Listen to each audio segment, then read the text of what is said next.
I want to speak to you for the next few moments on the subject of storm sleepers. Storm sleepers. How to rest in your storms. How to rest in your storms. Storm sleepers. A few years ago, the Journal of Psychiatric Health published a study on the gap between certain aftermaths of each generation of war veterans. And one of the starkest contrasts that they were addressing are the men that returned from World War II, and also those who returned from Vietnam, the men and women who returned from Vietnam.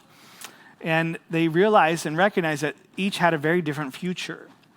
What's really interesting is that those who came home from World War II, one of the very first things the study showed is obviously they came home and they slept with their wives. And that's how we had the baby boomer generation. Praise God. But also, it was a time of increase for the nation where it flourished and the nation began to grow. But you compare that also for the men and women who fought in Vietnam, and it's a strikingly different story. For the men and women who came home from Vietnam broadly, they had a much different future than those who came home from World War II. For them, PTSD began to rise. There was a drug epidemic that hit. Suicide began to grow. Anxiety, worry, depression, medication, an unhoused crisis. All of this stuff began to increase for them. Psychologists have looked at this. The story is obviously complicated. Two different groups of people, two different time periods, and yet in some ways very similar. Both saw horrific, horrendous, just awful things.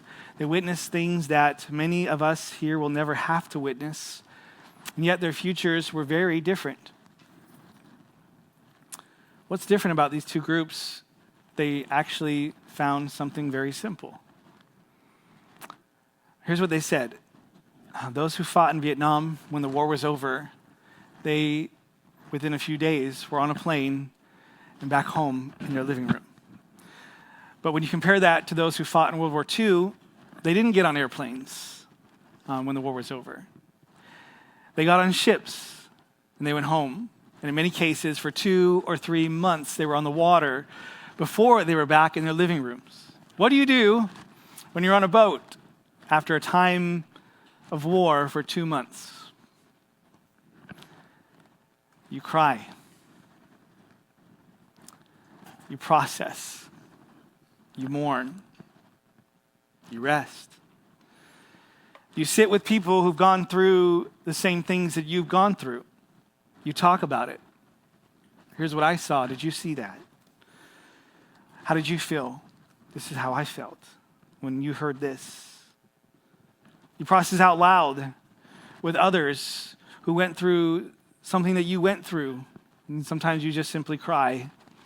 And those who were able to go through that process for a matter of months went home with a much brighter future than those who got back into their living room in a matter of days, sitting in front of people who had no idea what they had gone through.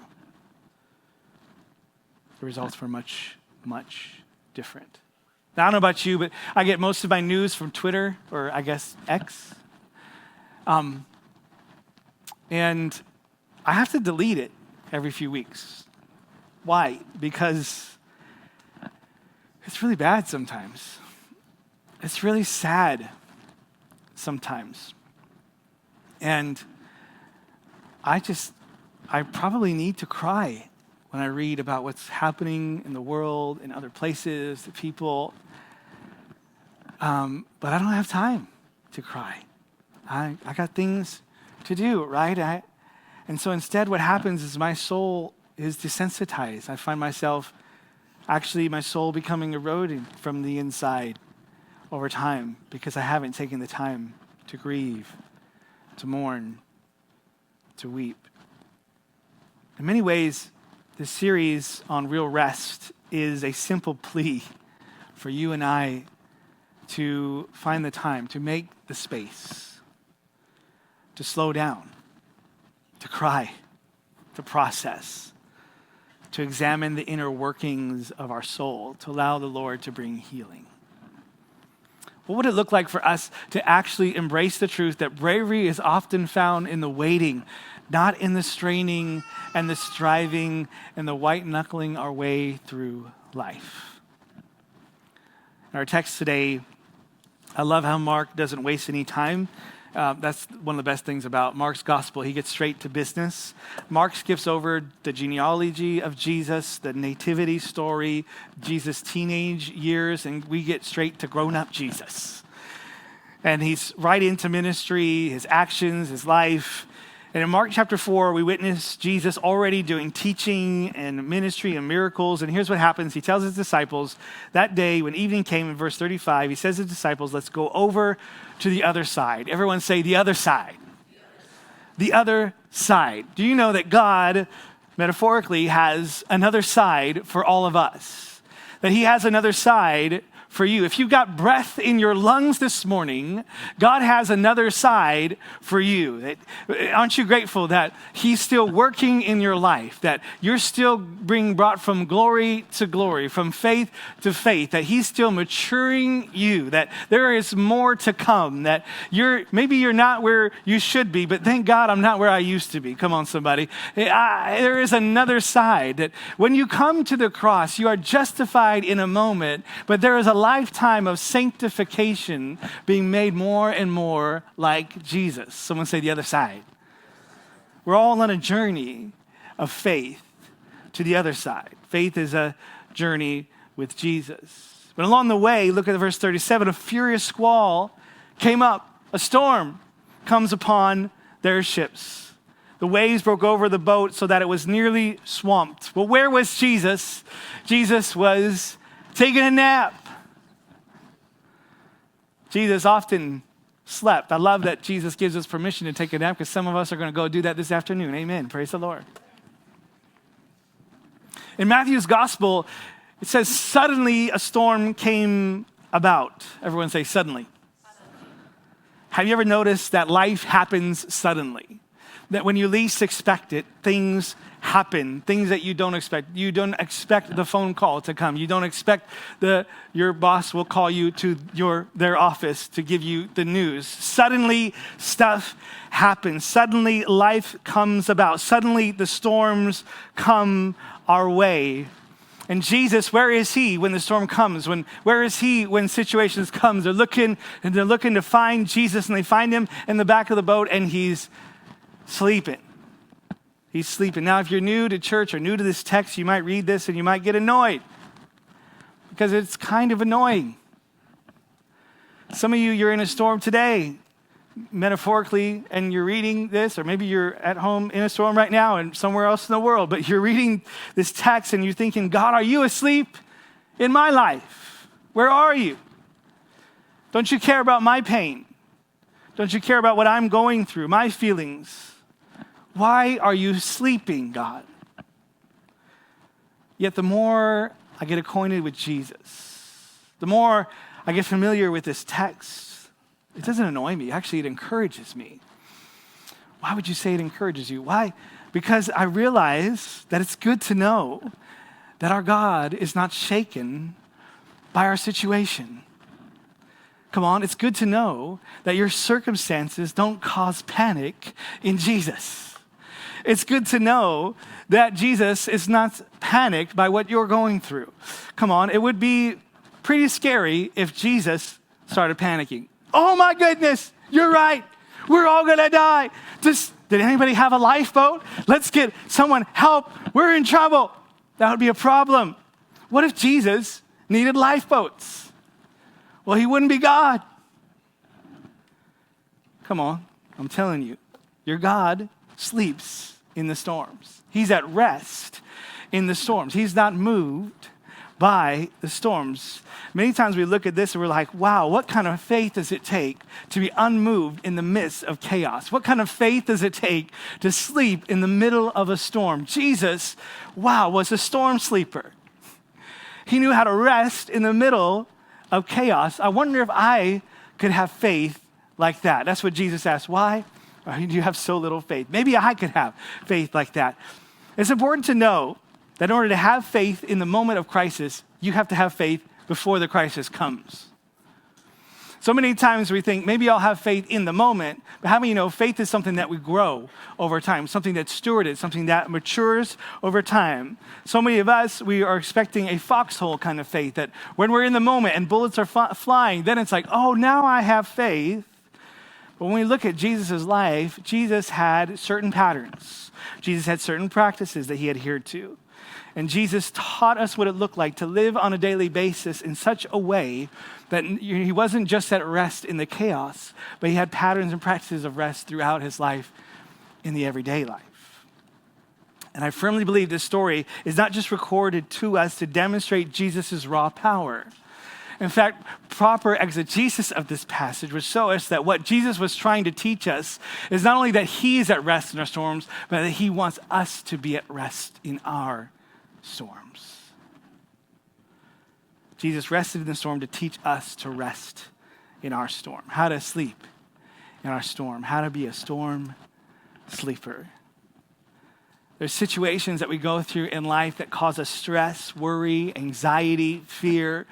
And this morning, I want to point you back to Jesus Christ, who declares to you today, you might be in a storm, but the storm doesn't have to get in you because he's with you, because you can rest in him. Jesus wants his people, his apprentices, his followers to be storm sleepers. Now, you've met storm bringers. Hello. You know some storm bringers in your life.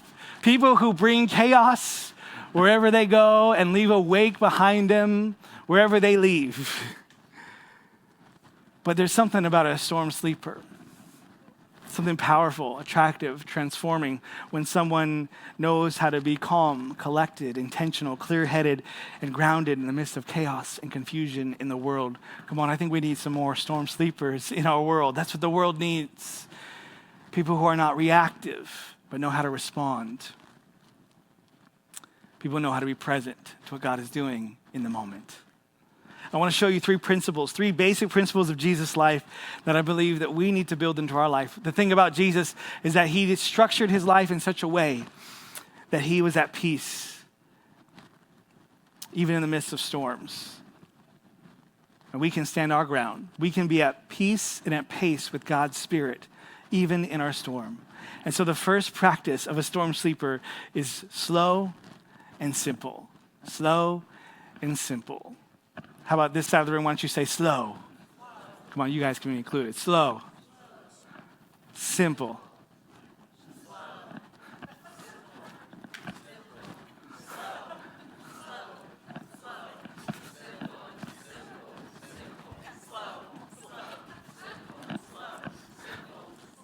Oh, come on, give it up. You guys, good job, you guys. That was fun. That was weird. That was fun.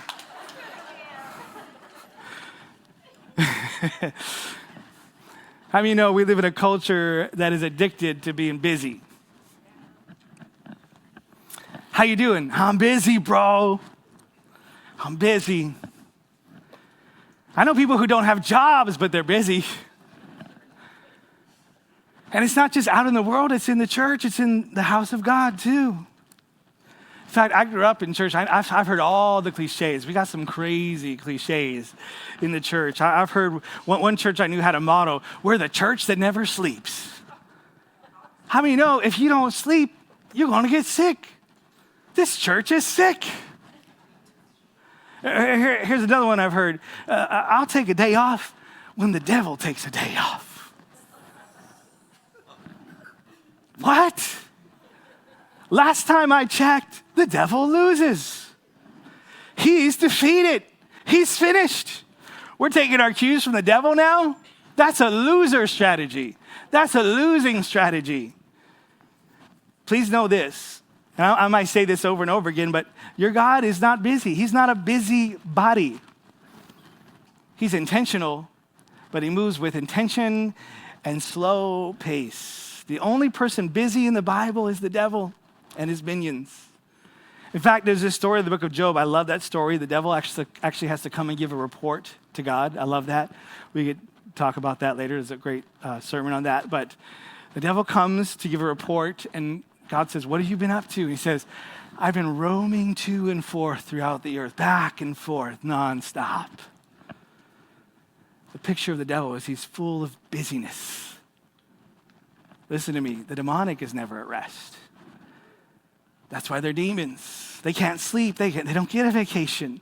They don't get a break. They're constantly tormented. They're jealous of the gift of rest that God has given you and me. When you take hold of the gift of rest, you look more like Jesus. When we rest, when we go slow. Mark chapter 5, actually, when they come out of the storm, they get to the other side. Spoiler alert, they get to the other side. Spoiler alert for you, you're going to get to the other side. Come on, you got a promise when you were on dry ground, but then you got wet in the middle and you're like, oh no, is it over? Is my life over? Come on, he who began a good work is faithful to complete it. You're going to get to the other side. That's some encouragement to somebody in here today. They get to the other side, and the first person they encounter is actually someone who Scripture says is tormented by demons. Mark chapter 5, verse 5 says this, that he was tormented night and day. Night and day. He was tormented by demons, could never rest. Night and day. Corrie ten Boom put it like this: the devil can't make you bad, he'll make you busy. He'll make you busy. Jesus' calm in the midst of chaos was not a one-time event. This is the rhythm that Jesus moved in. His restfulness in the storm was an outflow of his practices and habits. When we study Mark chapter 4, we actually look throughout the Gospel of Mark that Jesus formed his life in such a way. He was doing the small stuff every day so that when the big epic storm came, his soul was at rest. He was able to sleep in the storm. When I study the life of Jesus in the Gospels, he's never in a hurry. He's never sweating. He's never panicked. He's never out of breath. He walked on water, but he didn't run. If he did run, he probably could have gone fast. How fast? Pretty fast. He could have been anywhere instantly if he wanted to be, but he was intentional. He intentionally went slow. Even when others tried to rush him, all the time, Jesus intentionally would go slow. He would walk. You don't see a picture of Jesus engaging with someone saying, oh, hey, I'd love to get with you, but I'm busy. Hey, maybe we can get coffee later. Let me check my calendar. I'll let you know. But hey, sorry, I got to go. I got someplace to be. I'll see you later. You never see that from Jesus. You always see Jesus present in the moment, always attentive to those around him. Why? Because he moves slow. His pace was slow and simple. That was the pace of Jesus. We don't do that oftentimes. We're often in a hurry. Let me ask you a question. Why do we have speed limits? Someone's like, I don't know, so they can get more money from us?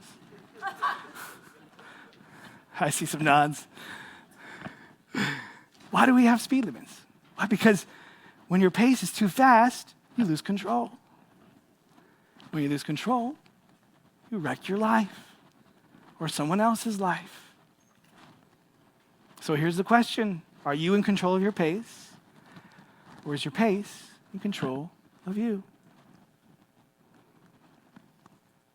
I love the picture of Jesus because Jesus goes slow. Some of you are like, I need some help. I need to move from theoretical. I need to move from just a nice idea. Give me some practical tips today. How can I practically apply this? Why don't you start by going the speed limit? Wow, this is a weird message. This is weird. Come on, we're going to change our city one safe driver at a time. People are going to be driving, they're like, wow, that person's going to speed. They must know Jesus. That's amazing. In The Ruthless Elimination of Hurry, John Mark Comer talks about how in the grocery store, he intentionally chooses the slow line and then refuses to take out his phone while he's there. Some of you, if you decided to do that, demons would come out of you. You wouldn't know what to do with yourself. Go slow. Take a walk in the park. Go outside. Take a breath of fresh air. Walk along the sand. Or as my favorite TikToker says, life happens between the dilly and the dally. Slow down.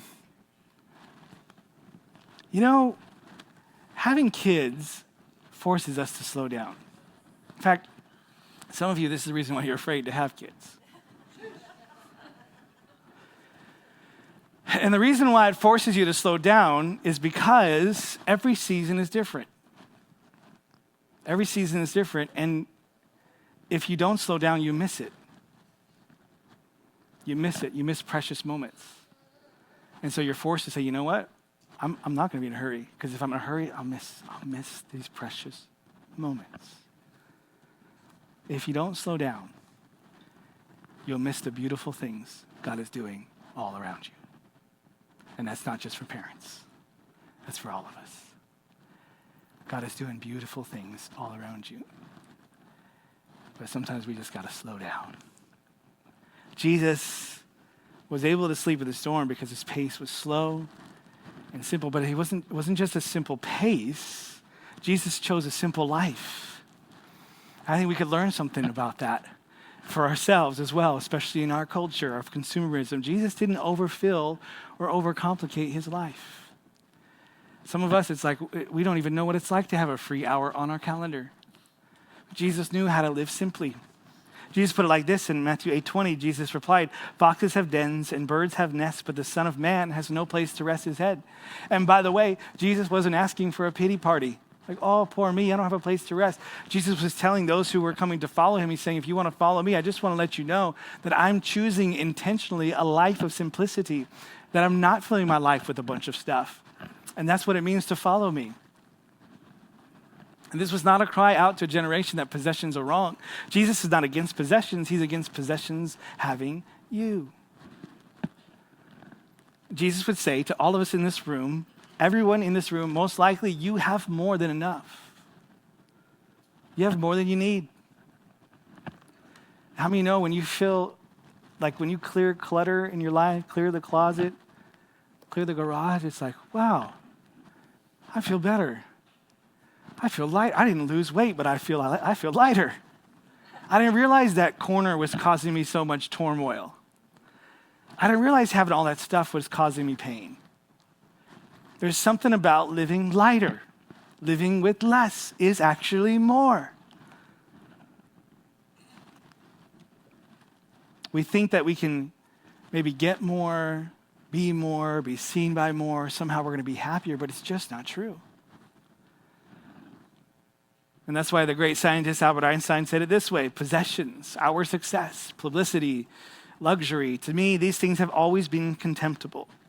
I believe that a simple and unassuming manner of life is best for everyone, best for both the body and the mind. What would it look like to simplify your life? What would it look like to say, I think I actually have enough, I don't need more? Despite what my Instagram ads are telling me, I don't need more things. If Jesus is not enough for you, if Albert Einstein is not enough for you, how about you take it from one of our greatest philosophers in the last 25 years? It's like the more money we come across, the more problems we see. Rest in peace, Biggie, we love you.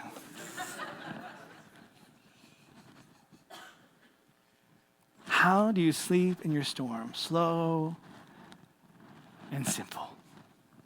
Slow and simple.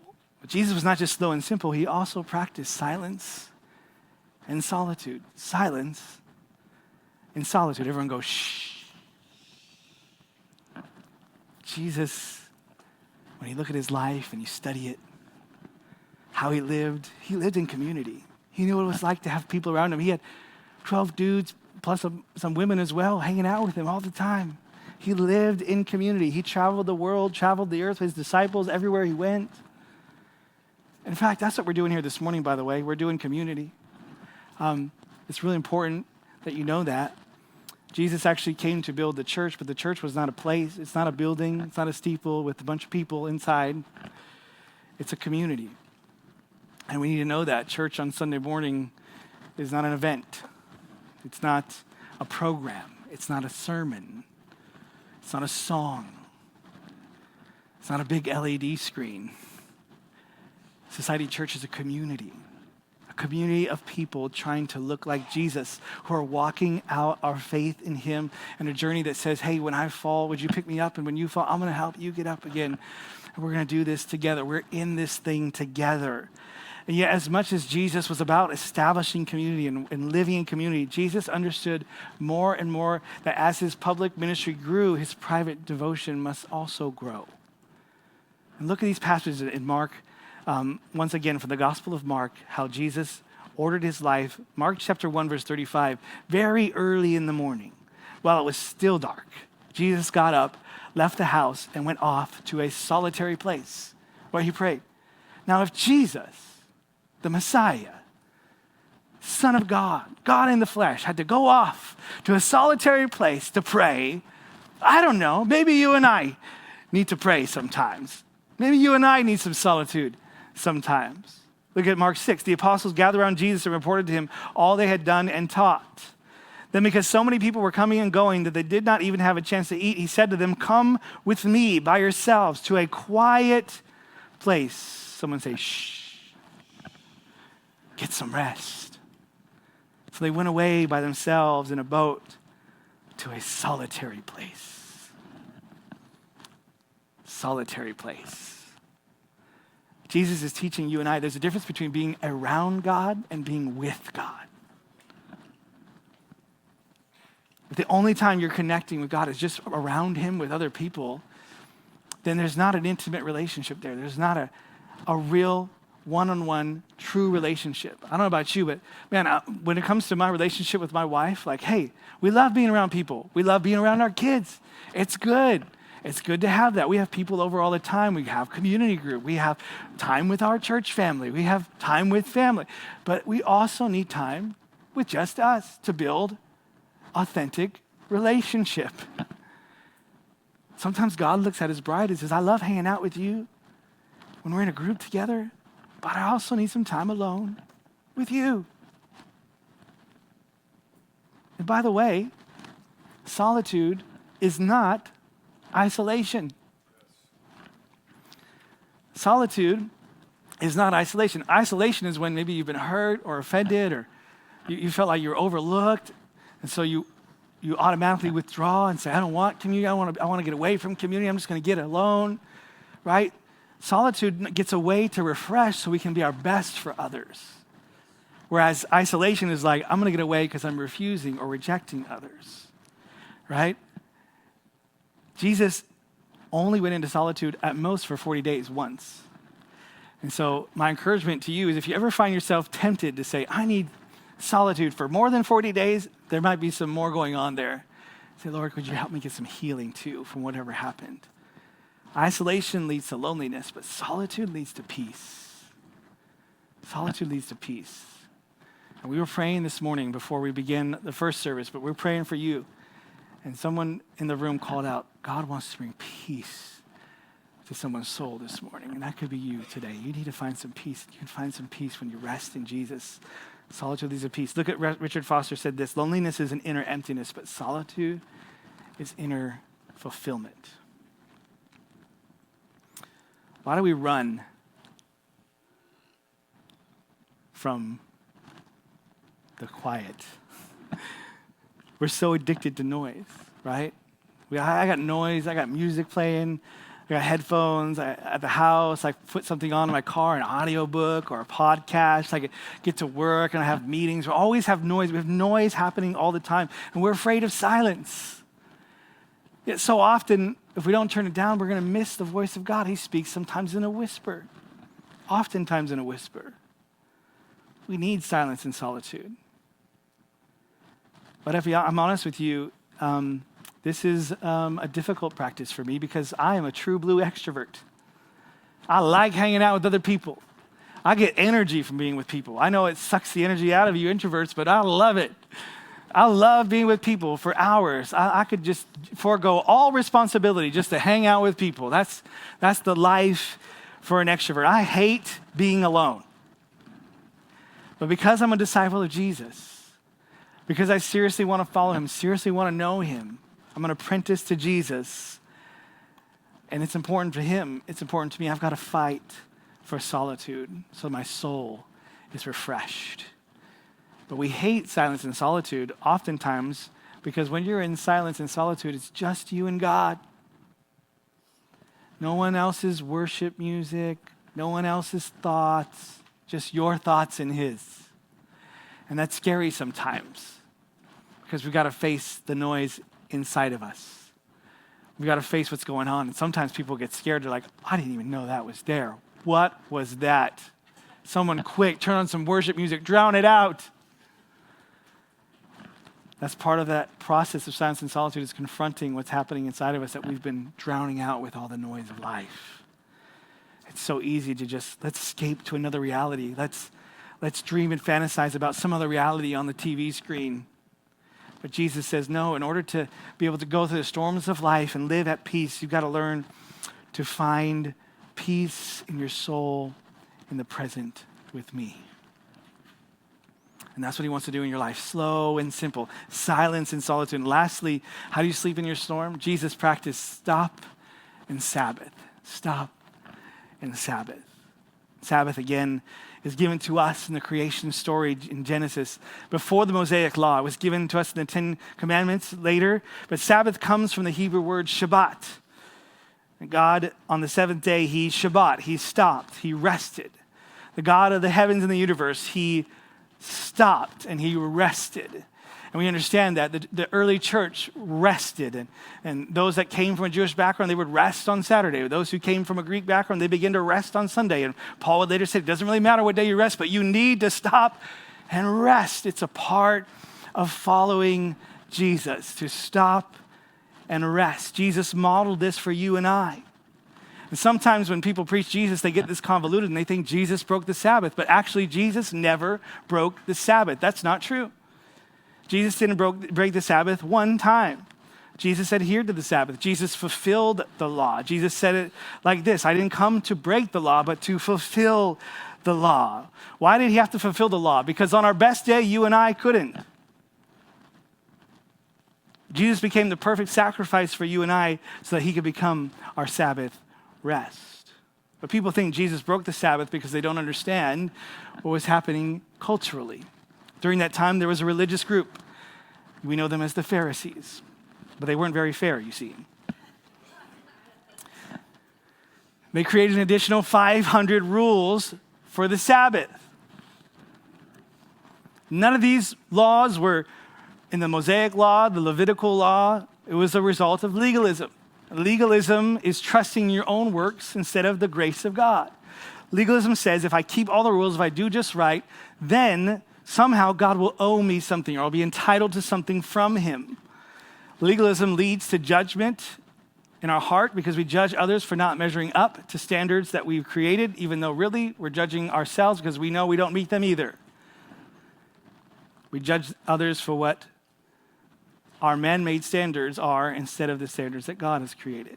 And so these 500 rules are what Jesus is speaking to, actually. In Matthew chapter 11, they're part of what Jesus is speaking to here when he says, come to me, all you who are weary and burdened, and I will give you rest. Take my yoke upon you and learn from me, for I am gentle and humble at heart, and you will find rest for your souls. For my yoke is easy and my burden is light. Jesus here is speaking to a burned out, tired audience who's living underneath the burden of legalism and religion. And that's who he's giving that message to. And he's saying, come to me, get rid of all that man-made stuff, and I will be your rest. Come Sabbath with me. You will find Sabbath in who I am. Now listen, I don't believe anyone in this room, most likely, is under the weight of legalism when it comes to Sabbath. That's not what we're under. You know what we're under? We're under lawlessness when it comes to Sabbath. We're not here today feeling guilty like, oh, did I rest well? Did I do it right? Most of us aren't even giving God 2 hours of our life. And that's why Jesus says in Mark chapter 2, the context of the story, he says this in Mark's gospel, chapter 2, verse 27, that he said to them, the Sabbath was made for man, not man for the Sabbath. So the Son of Man is Lord even the Sabbath. In other words, Sabbath is a gift that God gave you, not meant to be a burden, but a gift for you to flourish. The Sabbath was created for you to rest in him. Mark 3, chapter 1. Another time Jesus was in the synagogue and a man with a shriveled hand was there. Some of them were looking for a reason to accuse Jesus, so they watched him closely to see if he would heal him on the Sabbath. Jesus said to the man with the shriveled hand, stand up in front of everyone. Then Jesus asked them, which is lawful on the Sabbath, to do good or to do evil, to save a life or to kill? But they remained silent. They wanted to add more rules to the Sabbath. Jesus said, no Sabbath. That's not what it's about. Sabbath is meant to be a blessing, to bring flourishing, not a hindrance, not a burden. Now, I don't know where you're at today. You might be here today. You got dragged in here by your parents. They promised you lunch or something after church. I don't know. Maybe they didn't, and you're like, hey, where's my lunch? You might not believe that Jesus is God, and that's okay, but whoever you are, wherever you're from, it's an undeniable fact that Jesus changed history more than any other figure who's ever existed. He changed the landscape of history. The whole calendar system is based on his life. You might say he's not God, but you can't tell time without Jesus. And what's crazy about Jesus is he only lived 33 years. He changed the world. I'm 39. Sheesh. And what's crazy is that he only spent 3 years on the job. And even in those 3 years, 1/7 of the time, he was doing nothing. Do you want to know why we don't Sabbath? At least why I struggle with Sabbath. It's because when I think about Sabbath, I think, what if I rest and other people get ahead? What if I rest and other people pass me by? They get to the finish line before me. They achieve what I don't achieve.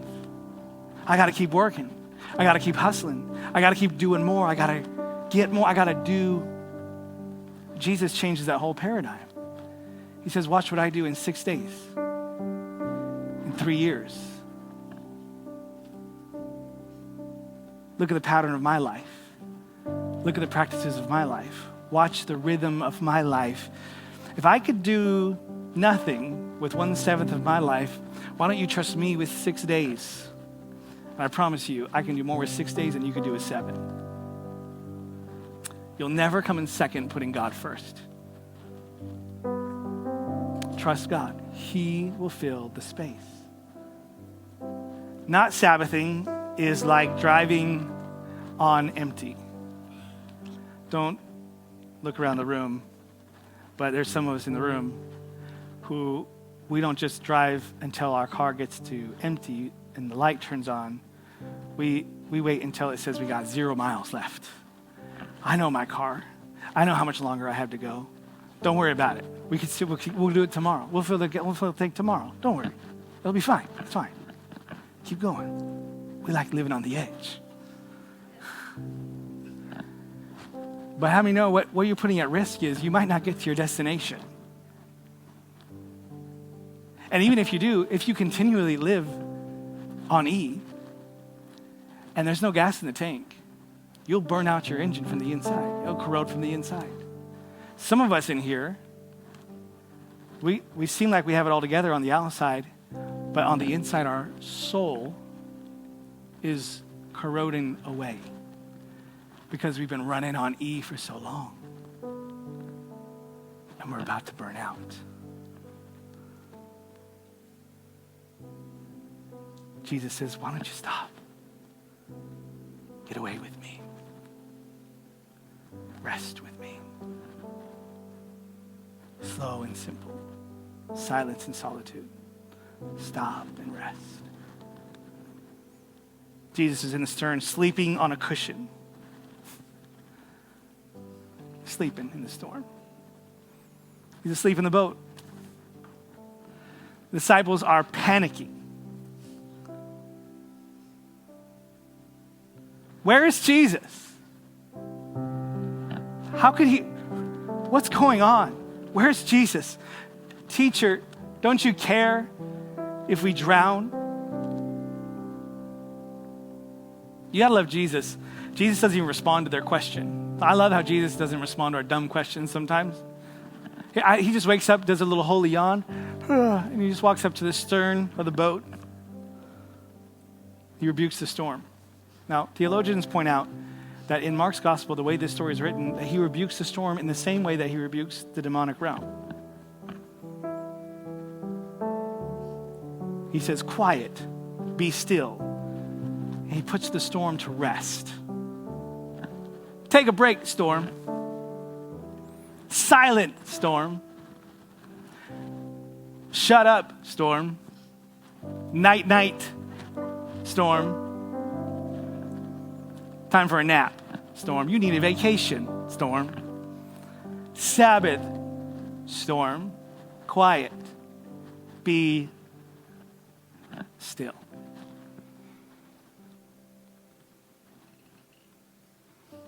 The wind dies down, it's completely calm. He says to the disciples, why are you so afraid? Do you still have no faith? I love this picture because that's what we look like sometimes with God. Hey, where are you? Don't you see what's going on? Yeah, I'm here. But we're going to drown. Everything's falling apart. Don't you even care how I'm feeling, what I'm going through? Yeah, but I'm here. I'm in your boat.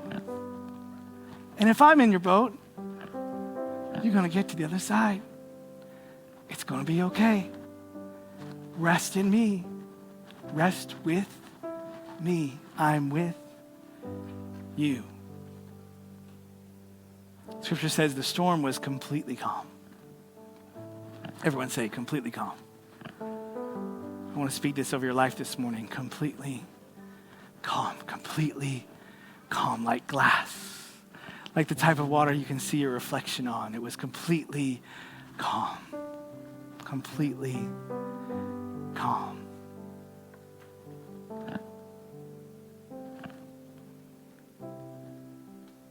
What a fascinating picture. What happens next? The disciples, they say, who is this? It says they're terrified. Even the wind and the waves obey him. Isn't that interesting? They were afraid in the storm, and now they're terrified of the calm. I was afraid in the storm when the problem hit me. Now I'm terrified in the calm. Why were they terrified? They were terrified because the storm had finally met its match. How many of you know Jesus sits above your storm? Jesus sits over your storm. And you can rest in him. You no longer have to be afraid of your storm. Quiet. Be still, storm. This morning, some of us are going to rebuke the storm that is in our life. The storm of worry, the storm of anxiety, the storm of fear, the storm of suicidal thoughts. We're going to rebuke the spirit. We're going to put that storm to rest in Jesus' name. But hear me. The only way you can put the storm to rest, your soul must first be at rest. It's not about what's happening around you. It's always what's happening in you. How do you sleep in your storm? You cry. You stop. You process with people. Did you see that? Yeah. I saw that too. What did you hear? Yeah. I heard that too. We're in this together. We're with you. We want to get through this. I think we will. There's a bright future on the other side. We're going to get to the other side. But our soul must be at rest in him. As Augustine put it, you have made us for yourself, O Lord. And our hearts are restless until they rest in you. We have to form our life by the practices and patterns of Jesus, but all of them are meant to lead us to him. He is our resting place. We Sabbath not just to be quiet, to be alone with ourselves, we're alone with him. We Sabbath to rest with him, for our soul to be at rest with Jesus. And he calms the storms inside of us. Let's stand to our feet.